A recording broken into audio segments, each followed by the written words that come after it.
Hi, I'm Amy. I'm Laura. And we are Two Paper Girls. Today we are taking part in our first ever actual Top 5 Wednesday, which is something that happens every week. It's organised by GingerreadsLaney, which we'll leave down below. We do Top 5s, but not properly on the Wednesday because we don't have time. But this week we are. This week the topic is top 5 books that made you think, so let's just get straight into it. My number 5 choice is going to be My Mad Fat Diary by Ray Earl.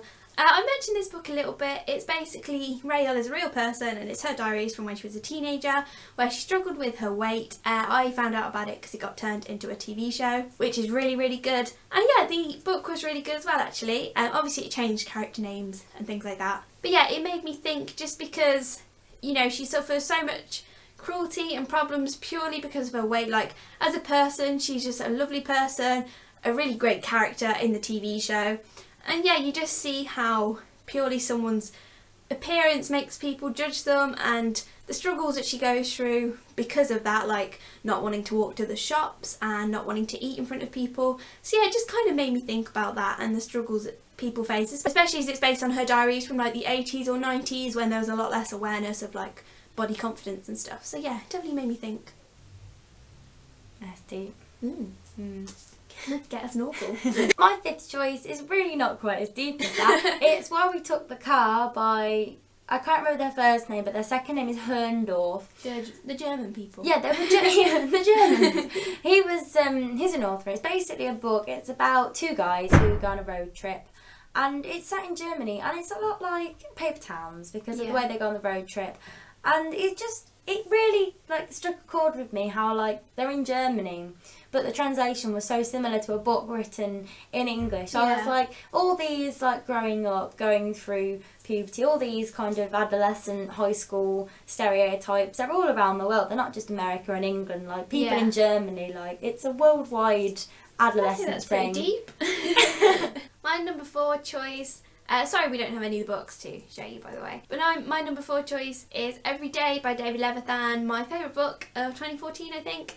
I don't really know why this one affected me so much. I think it was just really beautifully written and it went through so many different types of people, and I think that just made me think about how diverse everyone is. Like, you know, in society there's so many different characters and types of people you can get, and it just kind of made me love life and think like, isn't being alive amazing, and isn't it great to just have a life and be happy? Yeah, no, that's all I really have to say. Just made me think about people. My number 4 is Maggot Moon by Sally Gardner. This was a really, really weird book. I don't really know how to describe it. It's basically about a guy, and I think it's set in Nazi Germany. We're going to have a lot of German connections in my top 5. I think he has mental health problems, and I think he goes through the Nazi thing and he gets taken into care, and he's like, I think he's housing Jews, but I'm really not entirely sure because he imagines the Nazis are on the moon and then he goes to the moon. Yeah. And like there's a wall, but then he kicks the football over the wall and it goes into an abyss of darkness, and it's trippy, but it's really good. It just made me think about just the big things and Nazis on the moon. My number 3 is Fault in Our Stars by John Green. Yeah, I just think this book really brings to light what it's actually like to, well, not what it's like to have cancer, it doesn't make you think that you do, but it just really brings to light some of the problems that faces, and I think that really struck a chord with me with the parents. Like, when you hear about cancer stories, it's always very focused on the person with cancer. And I thought it was really interesting about how she thought about what would happen to her family after she was gone and wanting them to have a proper life. And that line of her from her mum saying, I'm not going to be a mum anymore.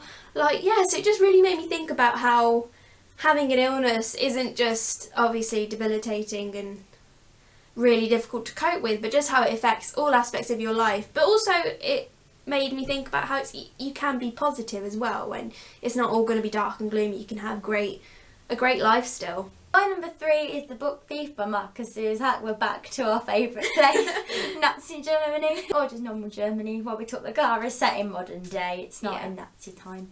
Book Thief, can't really say thief very well. It's such a good book, it's such a good story. Like, it's rated by death, but death isn't evil. Death just goes to his office job and collects all the bodies. Then he has a really busy time. Yeah. And then Liesel and, oh my god, Rudy Steiner. Oh, just how the children cope. And her relationship with, I forgot the name of him, but the Jew in their basement. Oh, that is just the best historical fiction that you need to read. That will make you love historical fiction. Oh, if you've never read an historical fiction and you want to get into it, that is a good book to start with. Yeah.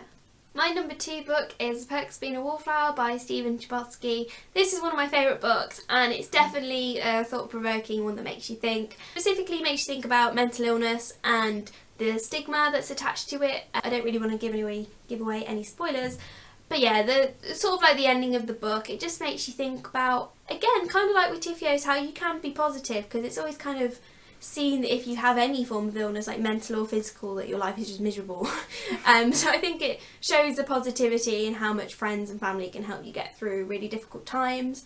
And yeah, it's just thought-provoking in the style that it's written with the letters. And my second most thought-provoking book is All My Friends Are Superheroes by Andrew Kaufman, probably my favourite short story, book, novel thing. It's just so good, it just makes you think. It's the way it's so surreal, but it's kind of like realist as well. Yeah. It's like magical realism.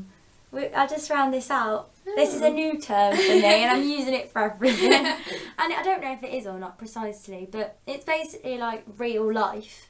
Yeah. But just weird things happen. Yeah, it's kind of like, it's like a different lens of looking onto real life. Yeah, like if you describe like People saying we're superheroes, like you'd say that you're just very organised and loving, and I'm just, I don't know what my superpower would be. We'd be like the conjoined superhero, like 2 in 1. Crazy monster that goes around being excitable. So that's our superpower. Yeah. But basically it's just your superpower is your biggest personality trait that people can identify you by. And I just found that was a really nice way of looking at things. And the little anecdotes were just really sweet, and it's just a really quick, lovely read. My top most thought-provoking book is going to have to be The Hunger Games, because it was one of the first dystopian books I ever read.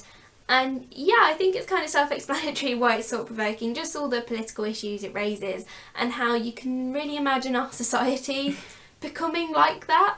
And I find it really strange how when you read it, you hate the capital, because it's like, why would they want to watch kids killing each other for entertainment? But then we all go see the films because we want to see all the kids killing each other. It's like, we are the capital. And yeah, I think that just makes me think a lot about our society. And yeah, just how things can easily become corrupt, but how also it's never as like blank and obvious as that. Like with Mockingjay, there's a lot of, you know, with President Coin and District 13, and the general ending is kind of like there's not really a clear-cut good and bad side. So I thought, yeah, definitely the Hunger Games series in general.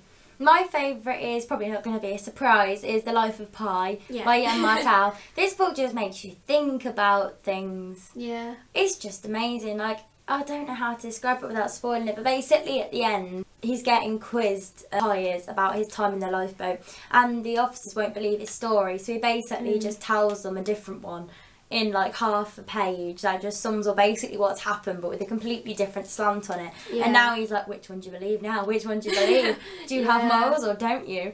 And I'm like, I don't know, Pi. And it was just amazing. It's just like how it goes from religion to like zebras. That's just my favourite thing. It just makes you think about everything. It's amazing. That's it for our first ever Top 5 Wednesday. So comment and subscribe if you like this video, guys, and we'll see you next time. Bye.